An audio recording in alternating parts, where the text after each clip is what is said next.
Warning: some viewers may find the following content to be disturbing. Viewer discretion is advised.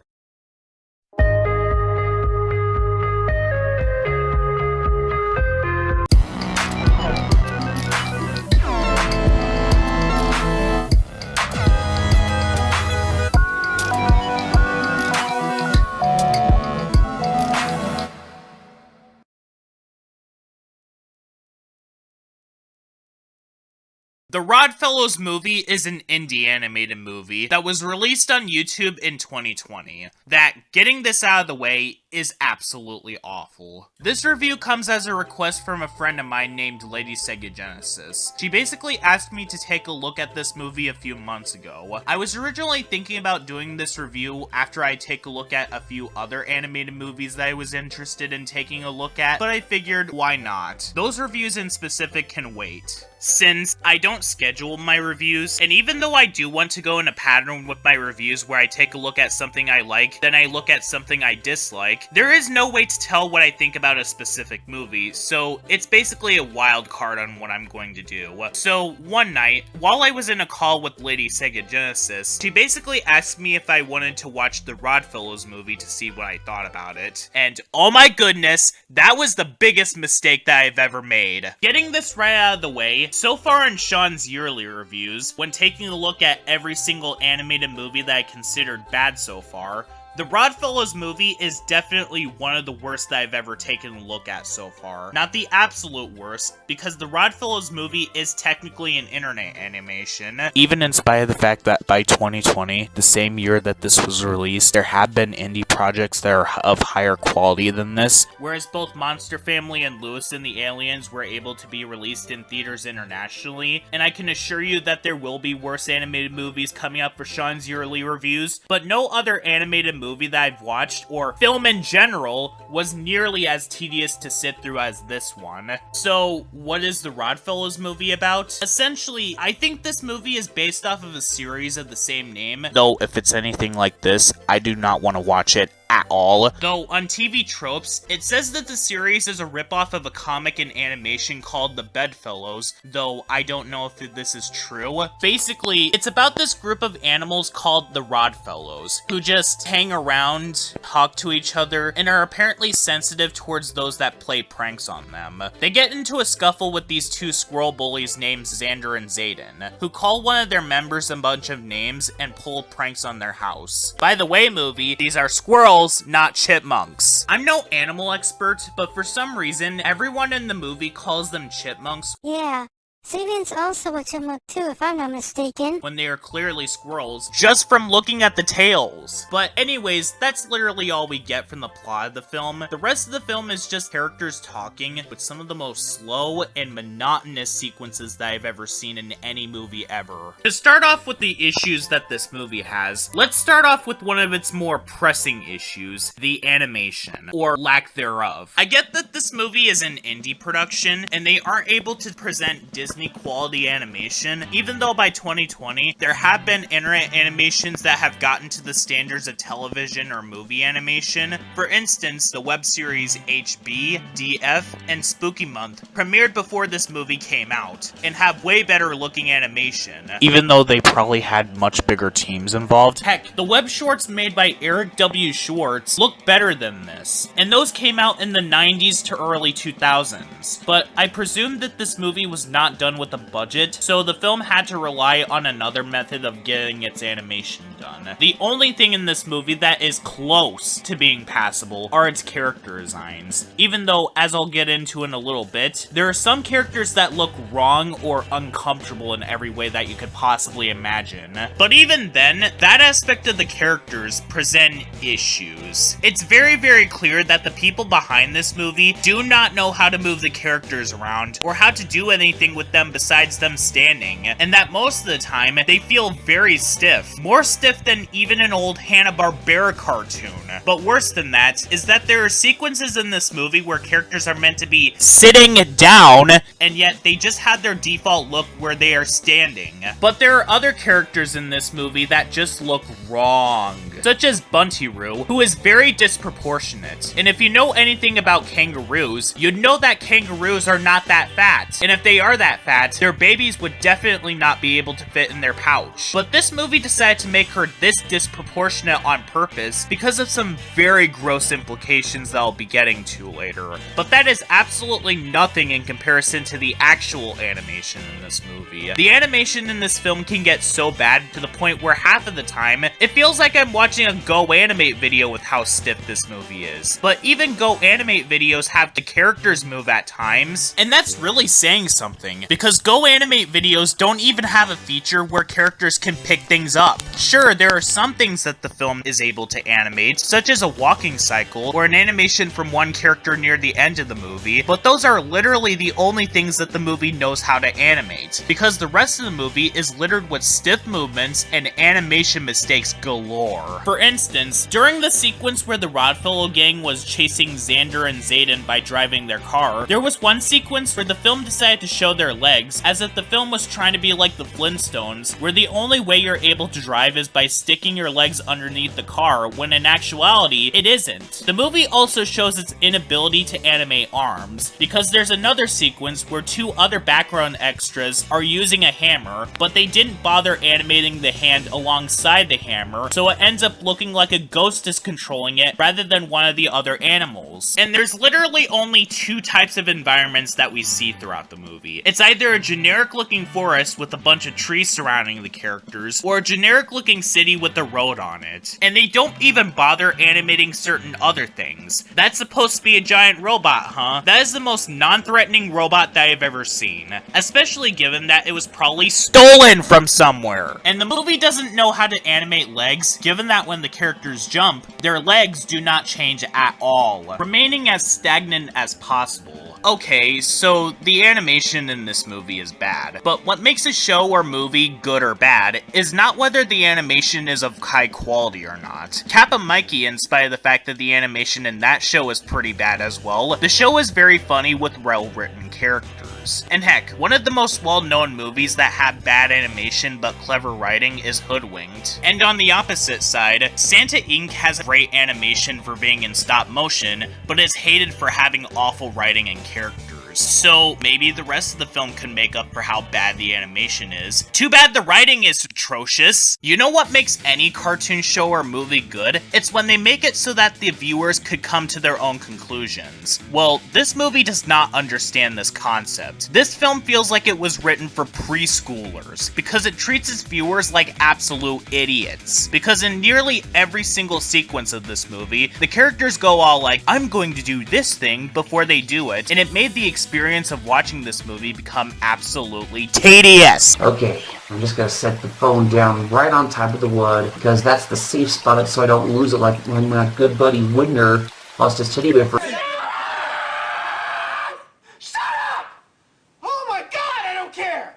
In fact, this alone is what made this movie not only the most tedious animated film that I've ever seen, but it's one of the most tedious films in general that I've ever seen. And bear in mind, I've watched Walking with Dinosaurs 2013, which had such a low opinion of its audience to the point where its dubbing made a 4Kids dub look good in comparison. But at least with Walking with Dinosaurs 2013, that was a last-minute decision that made that film become unwatchable. This film was always intended to be like this. And as for my earlier comment that this film feels like it was written for preschoolers, I take that back. I've seen preschool shows that treat their viewers with more respect than this movie. Shows like Blue's Clues, Arthur, etc. let the audience draw their own conclusions. And from what I've been hearing, please forgive me, I haven't seen the following show yet, Bluey lets its viewers come to their own conclusions, and ironically treats its viewers with more intelligence than this movie that is supposedly aimed at adults. And that's another thing too. What makes the fact that this movie treats its viewers like idiots even worse is that this film is meant to be for adults, not children. With the fact that one of the characters in this movie is supposed to be a prostitute, as well as having some very suggestive content. But yet, this movie acts as if the viewers don't know what the characters are going to do when you don't need to spoon feed them the information. Let the audience come to their own conclusions themselves. While I was watching this film with LadySegaGenesis, there were so many times where I said this throughout the film that I actually shouted, "Just do it!" to the point where I sounded like this meme. Do it! Just do it! And this is literally most of the dialogue throughout this entire movie. The movie doesn't even do anything clever with it. It's literally just exposition dialogue before it happens. It's not funny, nor is it even a joke. There are 2 times that this movie tries to do something humorous, but they are delivered poorly because of the terrible voice acting, or they think that just saying them being in a movie is inherently a joke when it's not. There is so much filler in this 1 hour and 50-minute movie that feels like there's barely any content for a 22-minute episode. Most of this movie is no joke, characters talking to each other and dragging things out to an obnoxious level. It honestly reminds me of what Jamboriki said during his review on Tiny Robots, where they just go on and on and on and on and on, and they just keep talking. But it's worse here because this film is over an hour long. And most of what is supposed to be a story is just nothing. It's just a random series of events where characters are going at each other's throats. Or in the case of later on in the movie, the group of characters that we're supposed to see as the quote-unquote heroes are provoking the antagonists of the film by pranking their house with the exact same prank that they did to them. And the antagonists didn't even prank them a second time, and so it doesn't even feel like a justified revenge because the Rodfellows already got their revenge on them. Mine smash. And they think about picking a fight again when Xander and Xaden didn't even do anything to them at all. So it begs the question on why I should root for these guys when they prove themselves to not be any better than the antagonists. And allow me to say this, but these are some of the most weak sauce antagonists that I've ever seen in an animated movie. Honestly, they don't even feel like they should be the antagonists of the film. They're more in line with nuisances to the protagonist rather than an actual threat. More than anything, they remind me of Jesse and James from the Pokemon anime, where they were more in line with rivals that picked on the main characters. And these guys' worst crimes in the film before the giant robot climax and stealing from a flower shop are pranking a house by replacing the pipes with sewer pipes, as well as pulling the fire alarm at a school. These 2 things are inconveniences at worst, and the Rodfellows themselves are the most sensitive characters ever, considering name-calling and comparing you guys to characters from other products to be the worst things ever. Of course I am, you little twitty pup. Really? Twitty pup? Is that how squirrels like you introduce yourself to me? Well, I can call you whatever I want, orange head. LOL, I bet your brother is a greenhead too. Oh, because he wears a green hat? Come on! It's his appearance! Plus, that purple rabbit in the red shirt looks like a Rita Rabbit wannabe. Excuse me, Rita Rabbit wannabe. Are you making fun of his appearance?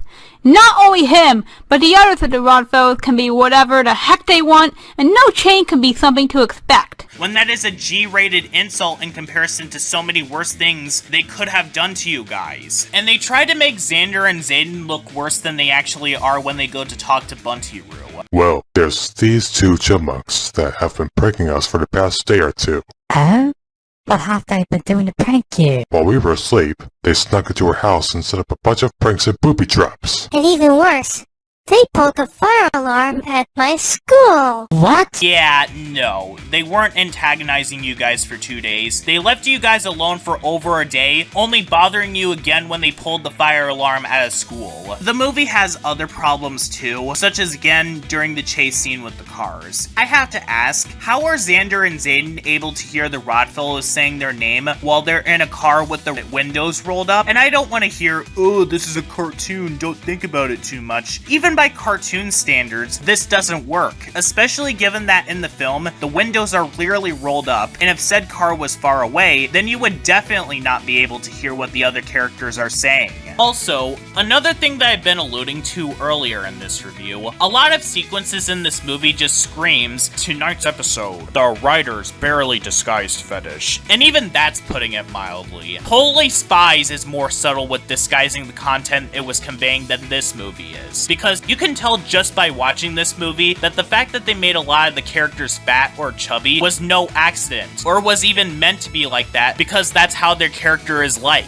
The characters were only made like this because it was obvious that one of the people who worked on this movie has this as their fetish, and just like the exposition-heavy dialogue, this is a running theme throughout the entire film at every turn. A fat character shows up, and as soon as they do, one of the child characters either hug or play on their belly. One sequence has it the worst, where there's an entire discussion about how this child character will basically have a good time with Cody's belly, and about how soft it feels. Not only is it another case of the movie needing to Get on with it! but also, it's just awkward and unnecessary. There's absolutely nothing wrong with having a fetish, but keep that stuff to yourself, because not only will you be embarrassing yourself, but it will also make people raise eyebrows at you. Or if you're going to share it with consenting adults. Also, the voice acting in this movie is absolutely terrible. Once again, I'll reiterate this. I get that this is an indie production, but most of the voice actors and voice actresses didn't even try. Like, for instance, Finto sounds too menacing. He's supposed to be the mature leader of the group, but his voice sounds like it's fit for an antagonist character, more than the actual antagonist that we got. Not to mention, he mumbles his lines throughout the film, leading me to not understanding what he's saying most of the time. Now you two. Shoo! Shoo, shoo, shoo! Get going or I'm dialing 911. And Cody sounds like he's too far away from the microphone constantly in the film that becomes distracting. I would say that Jinto, Olivia, and the Devil's Ease are all idiot sandwiches, like Brandon and Miley, of course.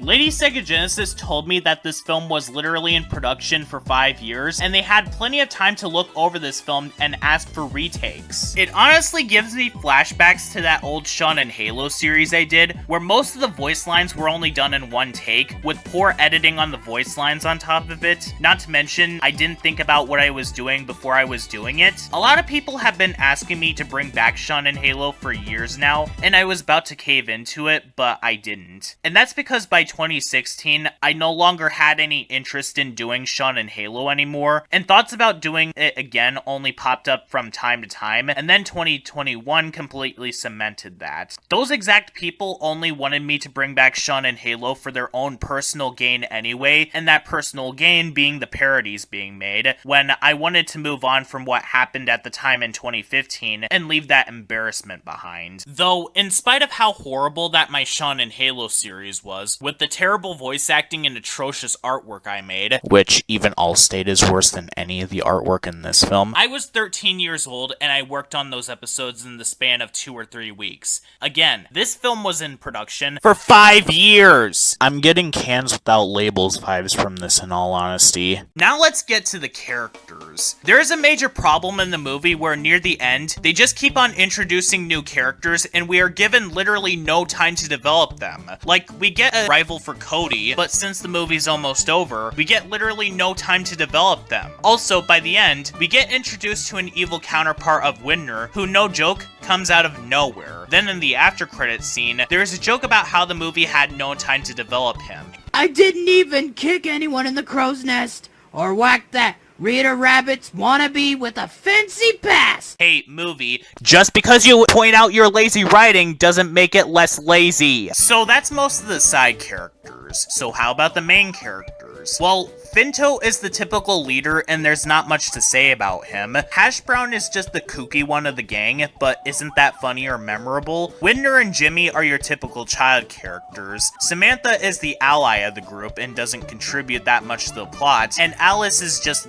there. Because this movie is loaded with so much filler, we barely get to know any of the characters, and they barely get any development, so most of them don't even feel like characters and are more exposition than anything else. The only characters that feel like characters are Cody, because even though he's the fat character who likes to eat stereotype, at least he has an actual character, even if it's a one-dimensional personality, and Xander and Zayden, because they are the movie's antagonists, so most of the stuff that happens in the film is because of them. Oh, and whenever this movie is not giving out bland or boring characters, characters. The film might have actually stolen character designs as well as characters from elsewhere. Both of the kids, Widner and Jimmy, literally look like Parappa the Rapper, and there are other sequences where they just straight up use copyrighted characters out of nowhere. There's a sequence where they show Nature Cat, which stunned me when I watched this with LadySegaGenesis. They also use Sylvester from Looney Tunes, as well as Swifty and Jade from Arctic Dogs. Unless this movie is trying to be like Family Guy, where they bring copyrighted characters on screen for the purpose of parody or a joke, I see this as nothing more than blatantly stealing designs, without even making a joke revolving around the characters, or acknowledging that these are supposed to be the characters presented on screen. After all, the film stole a joke from SpongeBob, where Finto threatens Xander and Zayden that he'll cut their tails off and mount them over the Rodfellow gang's fireplace if they enter their property again. If you dare to step foot in our property,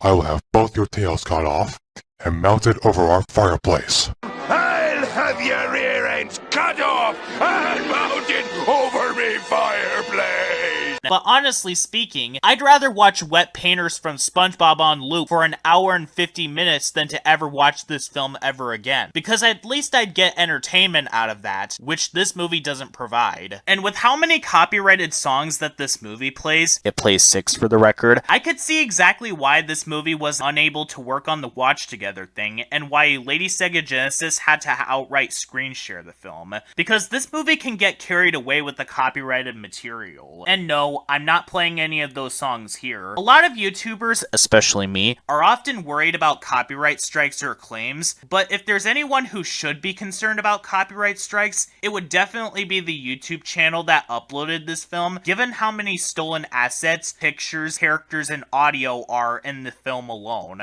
But as I stated at the beginning of this review, the only reason as to why I'm not being as harsh towards this film than I realistically should be is because it is an internet animation. That's not even getting into the behind-the-scenes drama regarding the people behind this film. Dan P. Lyons, Darren A. Nicholas, and Alexander V. A. Mortensen. But as the old saying goes, separate the art from the artist. But as a movie itself, it is one of the worst that I've ever seen. Definitely bottom 10 material. The only reason I'm not putting this one as the worst so far is because this film was not put on the big screen, while Monster Family and Lewis and the Aliens were internationally, but this one was the biggest chore to sit through so far. Brave may have been draining to sit through, but it wasn't nearly as mind-numbing as this movie was. In the wild, Walking with Dinosaurs 2013 and Ice Age Collision Course at least had a sense of direction or were made bad by accident or by corporate demand. This movie has neither a sense of direction nor respect for its audience. So to end off this review, I'm going to be returning to the things that I enjoy, working on upcoming projects and doing things to make me become relaxed, as well as going back to watching films that actually put me in a good mood to basically flush this movie out of my system, because they offer more entertainment and joy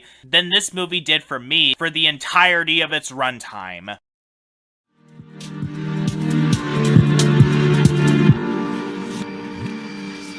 Everything I